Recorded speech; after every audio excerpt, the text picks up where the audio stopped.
1952 ভাষা আন্দোলন, রাষ্ট্রভাষা বাংলা চাই, এই দাবিতে মুখরিত হয়েছিল ঢাকা বিশ্ববিদ্যালয় ক্যাম্পাস সহ ঢাকা মেডিকেল কলেজের সামনে। সালাম, বরকত, রফিক, জব্বাররা বুক পেতে দিয়েছিল আমাদের যাতে মাতৃভাষা ওই হায়নারা ছিনিয়ে না নেয়। আমাদের মনে পড়ে সেই ইতিহাস, সেদিনের রক্ত ঝরেছিল সালাম, বরকত, রফিক, জব্বারের। আর আজকে সবাই কোটার পুলিশ, সবাই কোটার পুলিশ। আমি আপনার বিশ্ববিদ্যালয় জানতে পারি।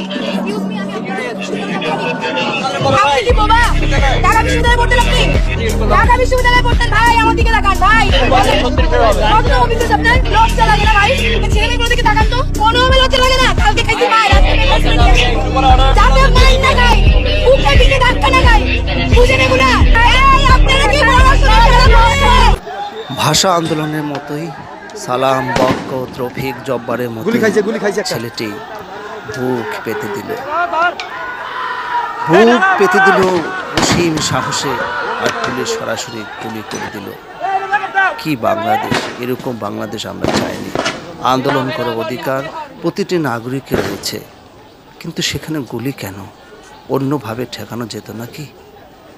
কেন গুলি? কেন মায়ের কোল শূন্য হলো? জবাব চায় জাতি। আন্দোলন গণতান্ত্রিক অধিকার, যে কেউ আন্দোলন করতে পারে। যৌক্তিক দৃষ্টিকোণ থেকে সরকার দেখবে, বিচার বিবেচনা করবে, উচ্চ আদালত দেখবে, বিচার বিবেচনা করবে। সেখানে পুলিশের গুলি কেন?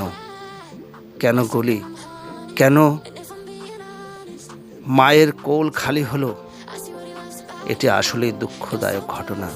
এরকম ঘটনা আবারও 1952 পরে 2024 সালে পুনরাবৃত্তি হলো। কেন? কেন? শুধু প্রশ্ন আর প্রশ্ন।